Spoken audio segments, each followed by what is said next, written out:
শ্রীনগরে আগুনে পুড়ে ছাই অর্ধশতাধিক দোকান, ৩ ঘন্টার চেষ্টায় নিয়ন্ত্রণে। মুন্সিগঞ্জের শ্রীনগর বাজারে ভয়াবহ অগ্নিকাণ্ডে পুড়ে ছাই হয়ে গেছে প্রায় অর্ধশতাধিক দোকান। বৃহস্পতিবার রাত ২টার দিকে এই অগ্নিকাণ্ড ঘটে।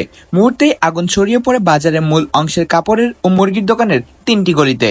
প্রাথমিকভাবে ধারণা করা হচ্ছে এই অগ্নিকাণ্ডে কাপড়, মুদিখানা ও মুরগির অন্তত ৫০টি দোকান সম্পূর্ণভাবে ভস্মীভূত হয়েছে। শ্রীনগর ফায়ার সার্ভিসের স্টেশন অফিসার দেওয়ান আজাদ জানায়, ঘটনাস্থলে মোট ৬টি ইউনিট আগুন নিয়ন্ত্রণে কাজ করেছে। টানা ৩ ঘন্টার চেষ্টার পর ভোর ৫টার দিকে আগুন নিয়ন্ত্রণে আসে। অগ্নিকাণ্ডের সূত্রপাত এবং ক্ষয়ক্ষতির পরিমাণ জানতে তদন্ত শুরু করেছে স্থানীয় প্রশাসন ও fire service. Kamrul Hossain Safin, Munshiganj TV.